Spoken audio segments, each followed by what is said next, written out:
ओम शांति। 16 जुलाई 1969 की अव्यक्त मुरली है।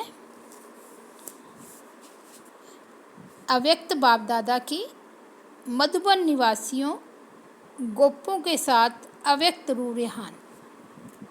आज बाबा कहते, आज किस लिए निमंत्रण दिया है? मिलने के लिए ही बुलाया है या और कोई कुछ लक्ष्य है? आप सभी इस संगठन में किस निमंत्रण पर आए हो? मधुबन निवासी गोपों का किस लक्ष्य से ये समागम हुआ है? बाप दादा तो इसलिए आए हैं कि आप सभी बच्चों का परिवर्तन समारोह है, तो परिवर्तन समारोह पर आए हुए हैं। भट्ठी में किस लिए बैठे थे? परिवर्तन के लिए। तो आज परिवर्तन समारोह में मिल रहे हैं। परिवर्तन की उत्कंठा सभी को बहुत अच्छी है, उत्साह भी है, हिम्मत भी है। आज की भट्ठी के चार्ट से यह देखने में आ रहा है। इन गोपों के परिवर्तन के उत्साह से आपको, कुमारका दादी से बाबा कह रहे हैं, इन गोपों के परिवर्तन के उत्साह से आपको क्या क्या देखने में आता है? जैसे आंधी को देखकर मालूम पड़ता है कि वर्षा आने वाली है। इस परिवर्तन के उमंग से आप क्या समझती हो? परिवर्तन क्या पहचान देता है? इस परिवर्तन का उमंग खास इस बात की पहचान देता है कि अभी प्रत्यक्षता का समय नज़दीक है। पहले प्रत्यक्षता होगी, फिर इस सृष्टि पर स्वर्ग प्रख्यात होगा। तो यह पहचान देता है प्रत्यक्षता की। वर्तमान समय देखा जाता है कि हरेक वत्स अपनी अपनी प्रत्यक्षता प्रत्यक्ष रूप में ला रही हैं।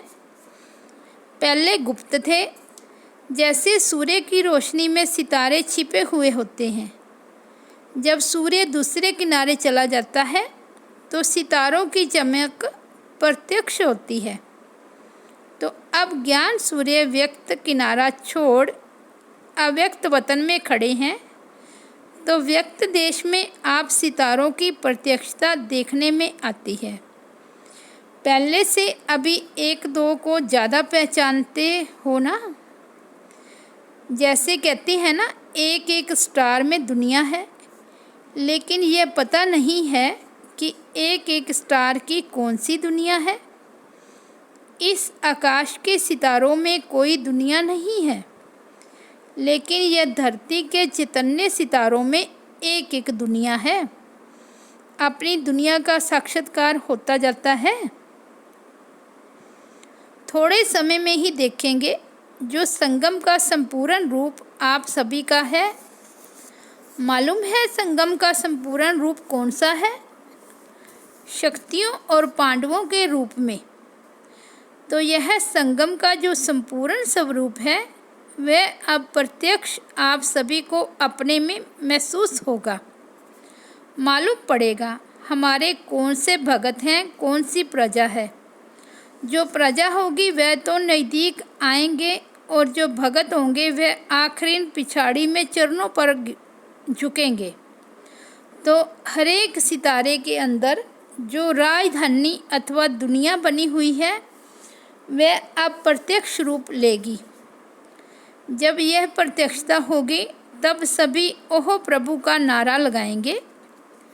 अब यह समय नज़दीक आ रहा है, इसलिए अब जल्दी परिवर्तन को लाना है। आप रचयिता हो ना, जैसा रचयिता होगा वैसी रचना होगी। रचयिता को अपनी रचना का ध्यान रखना है। इस समय पर बाप दादा को भी हर्ष हो रहा है। स्नेह और साहस, ये दो चीज़ देख कर के हर्षित हो रहे हैं। हर एक में स्नेह और साहस है। उसका सिर्फ बीज नहीं, लेकिन बीज का कुछ प्रत्यक्ष फल भी देखने में आता है। वे प्रत्यक्ष फल देखकर हर्षित होते हैं, लेकिन जब फल निकलता है तो फिर उसकी बहुत संभाल करनी पड़ती है। तो आज भी इस फल की बहुत संभाल रखना, क्योंकि यह फल बाप दादा को ही स्वीकार कराना है।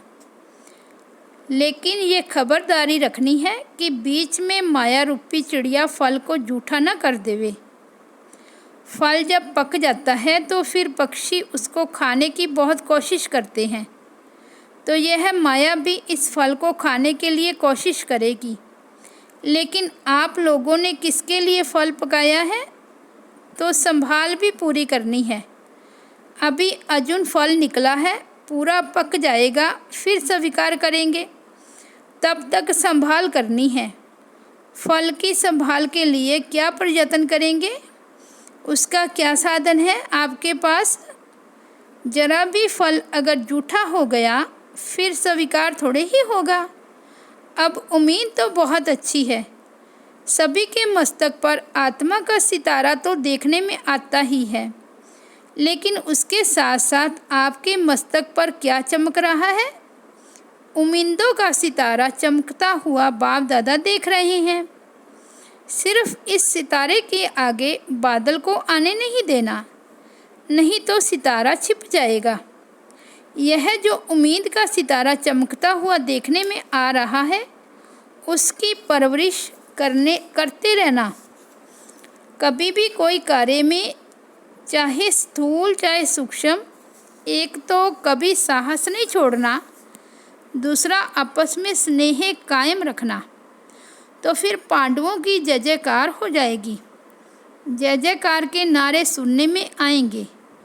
अभी तो कभी कुछ हो रहा है। जब जय जयकार हो जाती है तो फिर नाटक समाप्त हो जाता है।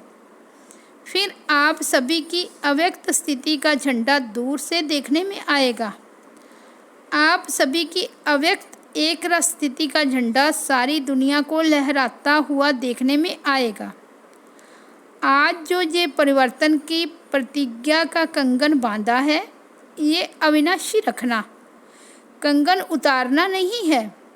कोई भी कंगन बांधते हैं तो जब तक वह कार्य सफल न हो तब तक उतार नहीं सकते हैं।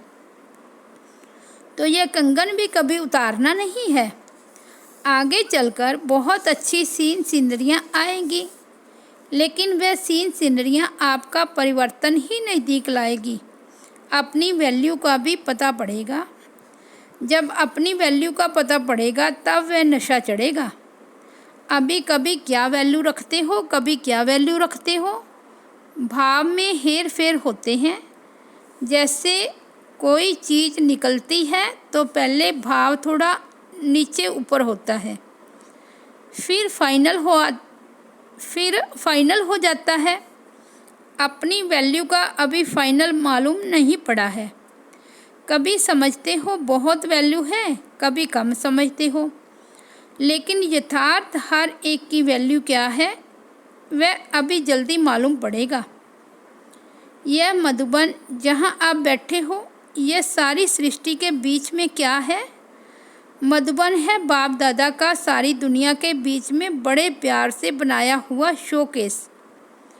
शोकेस में बहुत अच्छी अच्छी चीज़ें रखते हैं और सभी चीज़ों से ऊंची चीज़ शोकेस में रखते हैं।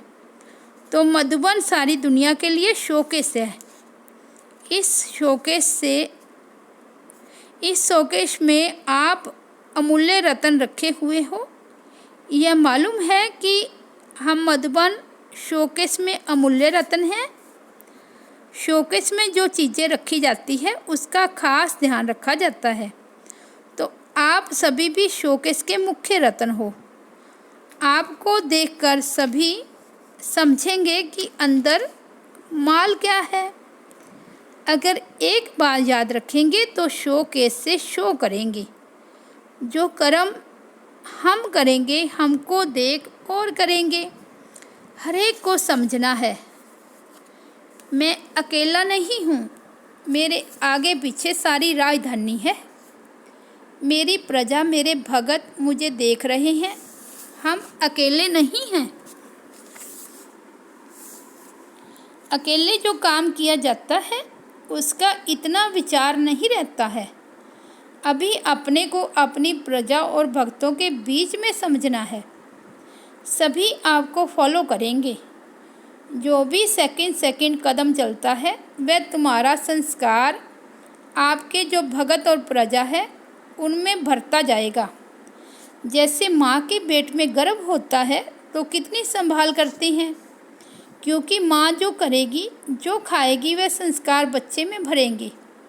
तो आप सभी को भी इतना ध्यान रखना है, जो कर्म हम करेंगे हमको देख हमारी प्रजा और हमारे द्वापर के कलयुग तक के भगत भी ऐसे करेंगे। मंदिर भी ऐसे बनेगा, मूर्ति भी ऐसी बनेगी, मंदिर को स्थान भी ऐसा मिलेगा। इसलिए हमेशा लक्ष्य रखो कि हम अभी अकेले नहीं हैं, हम मास्टर रचयिता के साथ रचना भी हैं। माँ बाप जब अकेले होते हैं तो जो भी करें, लेकिन आपकी रचना के सामने होते हैं तो कितना ध्यान देते हैं। तो आप भी रचयिता हो, जो रचयिता करेंगे वही रचना करेगी। जब अपने ऊपर जिम्मेवारी समझेंगे तो जिम्मेवारी पड़ने से अलबेलापन और आलस्य खत्म हो जाएगा। कौन सी जिम्मेवारी? जो कर्म हम करेंगे, हर एक सितारे को अपनी दुनिया की परख रखनी है। फिर कोई की छोटी दुनिया है, कोई की बड़ी दुनिया है। समारोह किया ही जाता है, इसलिए किया जाता है कि जीवन भर के लिए यादगार बन जाए। यह समारोह भी इसलिए है। आज का दिन यादगार है। समारोह में निशानी दी जाती है ना। बाप दादा कौन सी निशानी देते हैं? बाप दादा दो बातों की सौगात देते हैं। खास मधुबन वालों को शिक्षा तो मिली है कि साहस और स्नेह नहीं छोड़ना। सौगात क्या दे रहे हैं? एक ही लगन में हर वक्त रहना। हमारा तो एक, दूसरा ने कोई, और इकोनॉमी में रहना। एक की याद और इकोनॉमी, यह दो सौगात आज के समारोह की है। कितना भी कोई अपनी तरफ खींचे, लेकिन एक के सिवाय दूसरा ना कोई। यह है मनसा की बात और इकोनॉमी है कर्मना की। तो मनसा और कर्मना दोनों ही ठीक रहे तो वाणी ठीक रहेगी। यह दो बातें खास ध्यान पर रखनी है। जैसे साकार रूप में भी देखा ना कि एक लगन और इकोनॉमी। इसलिए याद है मंत्र कौन सा बुलाते थे, कौन सा मंत्र सुनाते थे? कम खर्च बाला नशीन। इकोनॉमी के साथ यह मंत्र भी नहीं भूलना। इकोनॉमी भी हो, साथ साथ जितनी इकोनॉमी उतना ही फ्राक दिल भी हो। फ्राक दिल में इकोनॉमी समाई हुई हो। इसको कहा जाता है कम खर्च वाला नशीन। आप और सभी से एक्स्ट्रा भाग्यशाली हो। क्यों? कहते हैं ना, जिसके घर में बहुत मेहमान आते हो वह बहुत भाग्यशाली होते हैं। तो तुम एक्स्ट्रा भाग्यशाली हो, क्योंकि सभी से ज़्यादा मेहमान यहाँ आते हैं। लेकिन मेहमान निवाजी भी करनी पड़ती है। मेहमान निवाजी ऐसी करनी है जो अपने घर से पूरा जीवन ही मेहमान हो जाए। आपकी मेहमान निवाजी उनको सदा के लिए मेहमान बना दे। बाप दादा साकार में ये करके दिखाते थे। एक दिन की मेहमान निवाजी में पूरे जीवन के मेहमान बनाना। एक दिन की मेहमान निवाजी में पूरे जीवन के मेहमान बनाना, ऐसी मेहमान निवाजी करनी है। इसको कहा जाता है सन शोज़ फादर। अच्छा, इस क्लास में सभी से ज़्यादा पुरुषार्थी कौन है? नंबर 1 कौन है? 1-2 से सभी अच्छे हैं। यह तो कमाल है। ये ग्रुप है जो सभी ने नंबर 1 नंबर उठाया है, क्योंकि कोई ने किस बात में विशेष पुरुषार्थ किया है, कोई ने किस बात में किया है, इसलिए सभी नंबर 1 है। इस ग्रुप ने ये नंबर 1 का ठप्पा अपने ऊपर लगाया है। ये नंबर 1 का ठप्पा नहीं भूलना। मुख्य 4 बातें नहीं भुलानी है। 1 शिक्षा, दूसरा सावधानी, तीसरा ठप्पा और चौथा 1-2 को आगे कर उन्नति को पाना। ये 4 बातें कभी नहीं भूलना। अच्छा, ओम शांति।